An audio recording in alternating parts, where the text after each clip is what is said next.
Balasore station থেকে প্রায় ৩২ kilometre বা ১ ঘন্টার দূরত্বে এবং কলকাতা থেকে প্রায় ২৫০ কিমি দূরত্বে বিস্তীর্ণ বঙ্গোপসাগরের তীরে ঘন ঝাউবনে ঘেরা দুবলাগাড়ি সমুদ্র সৈকত।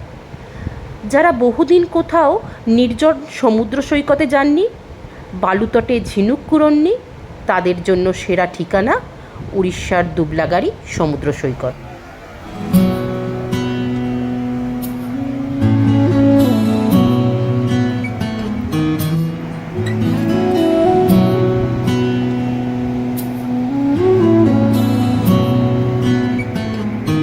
सागर किनारे दिल ये पुकारे, तू जो नहीं तो मेरा कोई नहीं है। ओ सागर किनारे। হাওড়া থেকে সকাল ৮:৩০-এর ফলকনামা এক্সপ্রেস চড়ে রওনা দিলাম বালাসোর স্টেশনের উদ্দেশ্যে। হাওড়া থেকে সকালের দিকে বালাসোর যাওয়ার জন্য আরও দুটি ট্রেন আছে, পুরী বন্দে ভারত এক্সপ্রেস ও SMVT Bengaluru AC superfast express. যদিও SMVT Bengaluru AC superfast express সপ্তাহে একদিন চলে।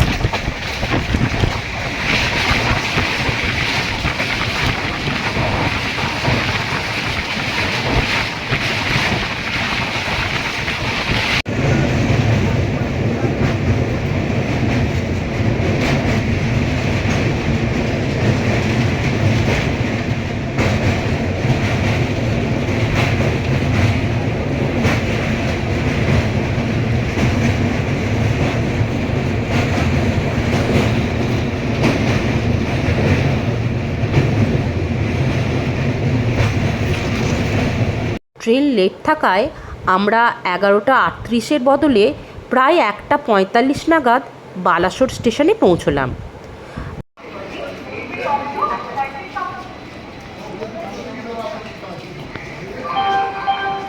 On platform number 4, Geeta Autonomous College, Bhubaneswar. Innovation is our tradition.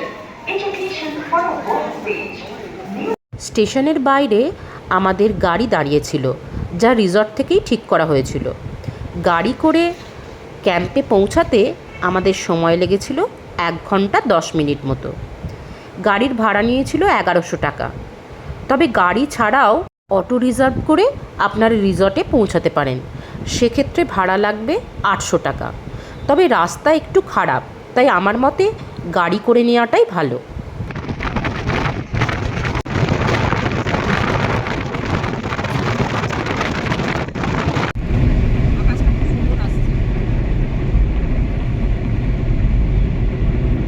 দুবলাগাড়িতে আমাদের বুকিং ছিল বাবলস অব লাক্সারি ক্যাম্পে।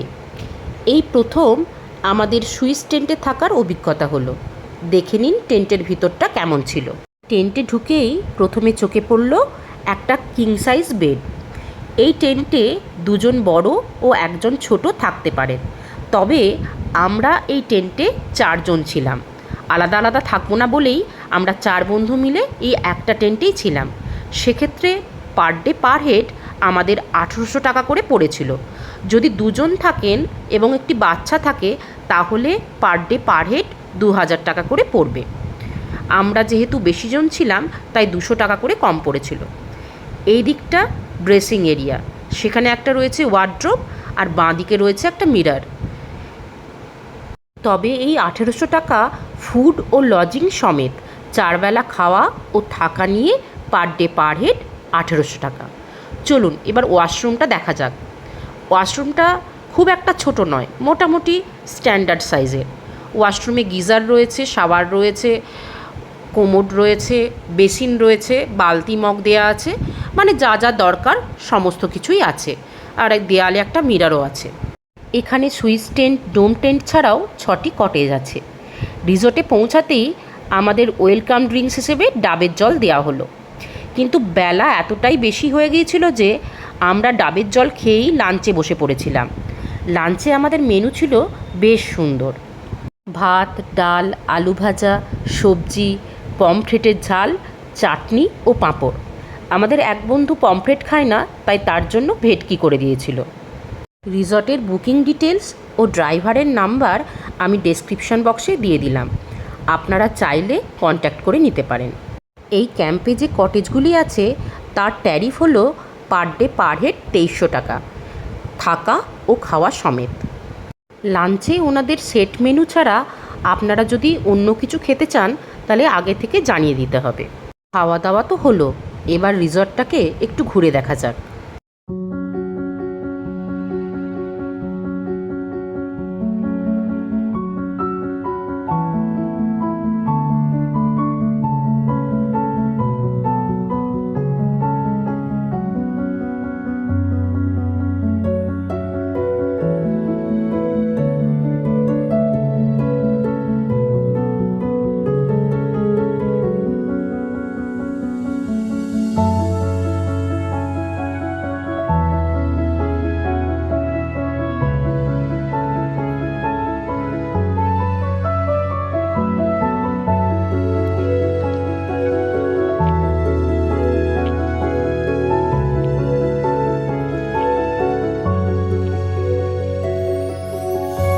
রিসর্টের পিছনের দিকে রয়েছে ঘন ঝাউবন। সেই ঝাউবনের মধ্যে দিয়ে মিনিট 3 হেঁটে পৌঁছানো যায় সমুদ্র তটে, যে সমুদ্র তট একেবারে নির্জন। রিসর্টের এই দিকে রয়েছে কিছু কাজু গাছ, যাতে আবার দোলনা বাঁধা আছে, আর বসার জায়গাও করা রয়েছে। এই যে দেখুন ডোম টেন্ট, এখানে 2 জন করে থাকা যায়। এখানে যে যে নেচার ক্যাম্প রয়েছে সবগুলো কম বেশি একই রকমের, তাদের ডিটেলস আমি ডেসক্রিপশানে দিয়ে দিলাম।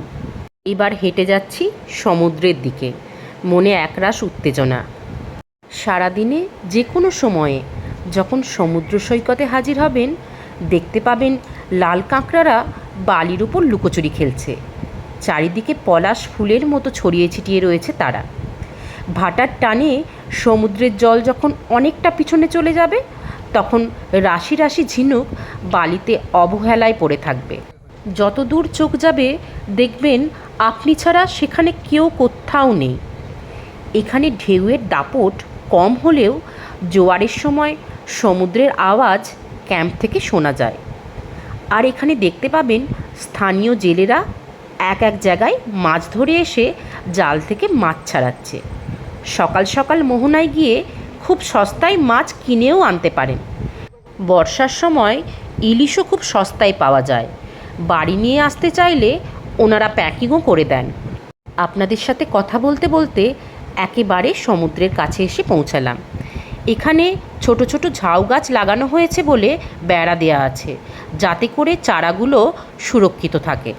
অনেক দিন পর এরকম একটা নির্জন সমুদ্র সৈকতে এলাম।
সন্ধেবেলায় ক্যাম্পে যখন আলো জ্বলে উঠল তখন চারিদিকটা বেশ অন্যরকম দেখতে লাগছিল।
ইভিনিং স্ন্যাক্সে আমাদের চা ও আমুদি মাছ ভাজা দিয়েছিল।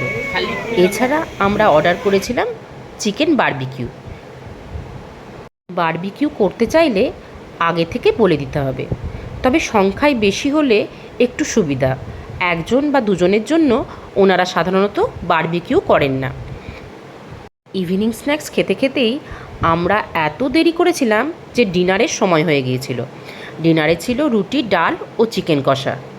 ডিনার করে নিয়ে আমরা তাড়াতাড়ি শুয়ে পড়লাম, কারণ পরের দিন সকালে বেরোবার আগে আর একবার সমুদ্রকে কাছ থেকে উপভোগ করতে হবে। দুবলাগাড়ি আসতে চাইলে বেস্ট সময় হলো অক্টোবর টু ফেব্রুয়ারি। যদিও আমরা বর্ষাকালে গিয়েছিলাম, তবে বৃষ্টির দেখা সেরকম পাইনি। অল্প একটু বৃষ্টি হয়েছিল বটে, কিন্তু রোদ ঝলমলে আকাশই বেশি পেয়েছিলাম। সমুদ্র থেকে ফিরে ব্রেকফাস্ট করার পর অবশেষে বৃষ্টির দেখা মিলল।